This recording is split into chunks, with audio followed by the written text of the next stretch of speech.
anyone has any questions, the microphone is right here. Please line up and introduce yourself and ask a question directed at one or however many.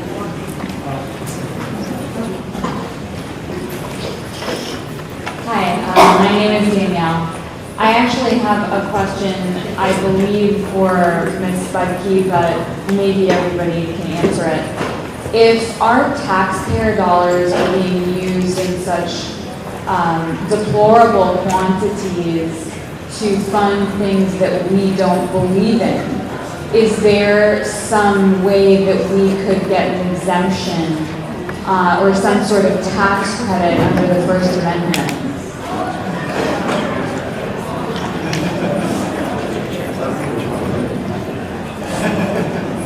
I'd love to. I'd love to know if there is such a way. I'd like that with my tax dollars. Sorry, Danielle. Short answer, no. There's no way to do it. I mean, people who oppose war have tried doing this, and war tax resistors, they go to jail rather than pay taxes. But the government does not allow you to pick and choose where your taxpayer dollars go. What about under religious freedom? You don't have that option, unfortunately. Yeah. Okay, thank you. I think they figure if you use the resources, you have to pay. Hi, my name is Amy Udarko. First of all, I honor so much the work that you're doing. It's all three of you. It's mind-boggling when I really think of what it takes for you on a day-to-day basis to do what you're doing. And I'm sorry for forgetting your name, the woman who spoke to the milk issue. I'm forgetting your name. The question is directed towards you. So I'm curious, when you're talking about where the milk expansion is going into all these cultures where they're lactose intolerant, so you're really looking at a threat to human health. What are the organizations that are working on this looking at taking that maybe as one of the leading things to eliminate that whole expansion of milk consumption? Does that question make sense? Right. Do you mean should we sort of focus on that as an argument? Well, I don't want to say you should, because I don't want to suggest to not put the animal importance, out there, but because humans are humans and we often look at ourselves as the most important, I'm just curious about how you work with something like that to potentially move the work forward with great velocity. Right. So the first thing is that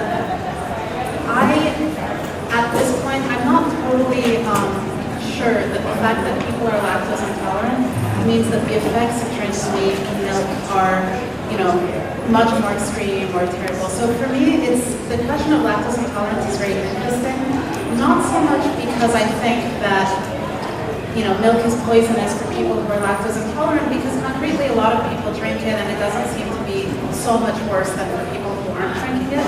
What's really interesting about lactose intolerance is that it highlights just how powerful the West generally, but also certain institutions and authority figures are in telling people what they should be consuming. So much so that people aren't listening to their bodies anymore or saying, well, we were fine without milk for thousands of years. So it's really more interesting at that level.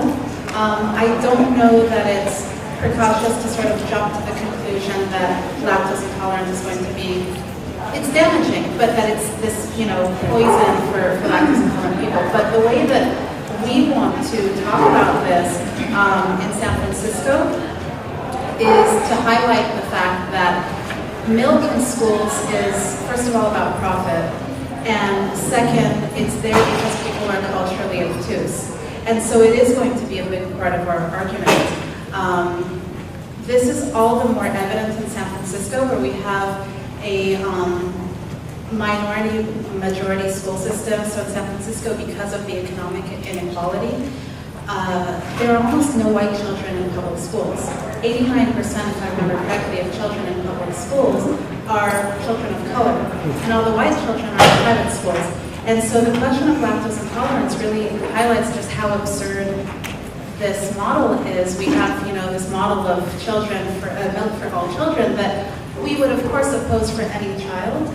But the question of lactose intolerance just allows us to communicate to others just how absurd it is, of how what's being fed to children is not based on science. It's not based on a genuine concern of what's best for them. It's just based on the sort of,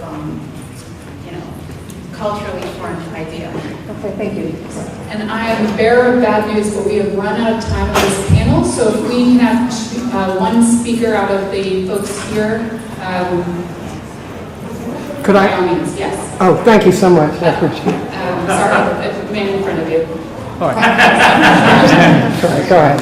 Hi, my question is to Mr. Shapiro.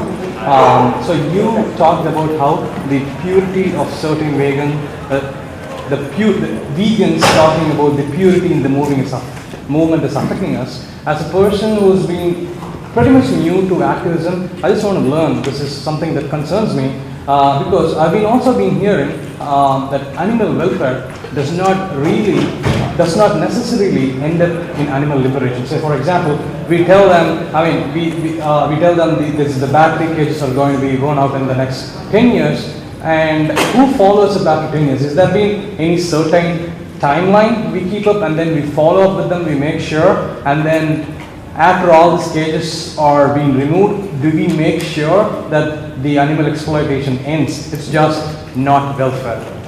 Great question, thank you. I didn't catch your name though. Oh, my name is Pradeep. Pradeep, cool, thanks Pradeep, I appreciate it. So welcome, you say you're new, it's a raging, discussion that has been going on for decades, so you'll get an enormous amount of literature to read about it if you would like. At the same time, I'll tell you a quick story. Think about the plight of Black Americans. As chattel slavery was raging for centuries, and then you had certain laws that related to the treatment of slaves, and you had the 13th Amendment, the 14th Amendment, the 15th Amendment, Reconstruction, civil rights, voting rights, affirmative action, even to the point today where we have a black president, yet there's still a lot of way to go. Imagine if somebody in the 13th Amendment banning slavery would have said, hey, wait a minute, this doesn't guarantee voting rights. No, this isn't enough. What do you think would have happened? Like, progress tends to beget progress. Social progress tends to be incremental in its nature. And so I think for most people who look at let's just take the meat industry's reaction to us, what they are really concerned about are things like, yes, certainly reducing demand for their product, very, very concerning to them, but they're also really concerned about their common practices becoming criminalized, like battery cages, and they fight it vociferously. They spend millions trying to combat it, and the groups that are waging those campaigns are the groups that end up bearing the brunt of their attacks. And so I think if we just look at what they seem to be concerned about, it seems like they're concerned about incremental progress. Generally, if you seek all or nothing, you tend to get nothing. And so the saying goes, you don't go from A to Z without going through 24 other letters first. That may be relevant for a lot of social movements, perhaps animals included. Thank you very much.